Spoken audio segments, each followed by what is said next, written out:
Assalamualaikum warahmatullahi wabarakatuh. Saya Lova Andraini, NIM 105200167, kelas 3F, Prodi Ilmu Pemerintahan, Fakultas Syariah. Sumber hukum adalah segala sesuatu yang menimbulkan aturan-aturan yang mengikat dan memaksa, sehingga apabila aturan-aturan itu dilanggar akan menimbulkan sanksi yang tegas dan nyata bagi pelanggarnya. Sumber hukum material adalah sumber hukum yang dilihat dari segi isinya. Misalnya, tentang KUH pidana, segi materialnya ialah mengatur tentang pidana hukum, kejahatan, dan pelanggaran.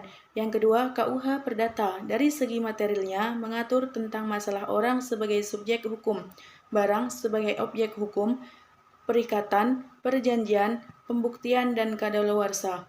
Sumber hukum formal adalah sumber hukum yang dilihat dari segi yuridis dalam arti formal, yaitu sumber hukum dari segi bentuknya, yang lazimnya terdiri dari undang-undang dasar, kebiasaan, traktat, yurisprudensi, doktrin.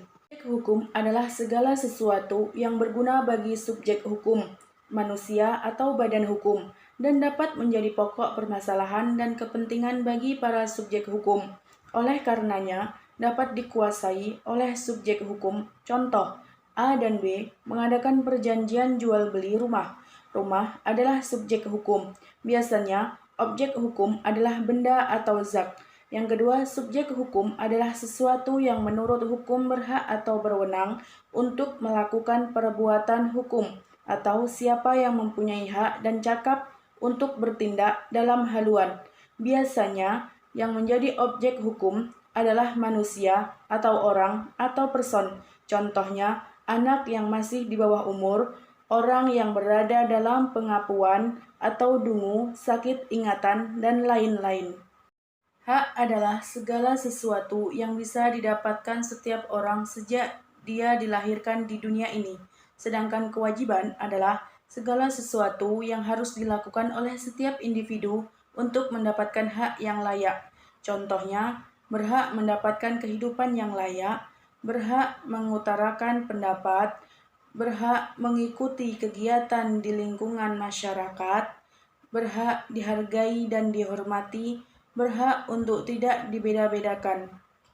Hukum adalah akibat yang ditimbulkan oleh suatu peristiwa hukum. Akibat hukum ini dapat berwujud A. Lahirnya, berubahnya, atau lenyapnya suatu keadaan hukum. Contohnya, usia menjadi 21 tahun. Akibat hukumnya berubah-ubah dari tidak cakap hukum menjadi cakap hukum. Atau dengan adanya pengampunan, lenyaplah kecakapan melakukan tindakan hukum.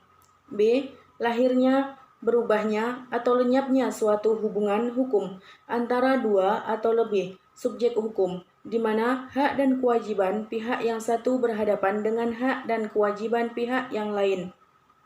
Contohnya, A mengadakan perjanjian jual beli dengan B, maka lahirlah hubungan hukum antara A dan B. Sesudah dibayar lunas, hubungan tersebut menjadi lenyap. C. Lahirnya sanksi apabila dilakukan tindakan yang melawan hukum.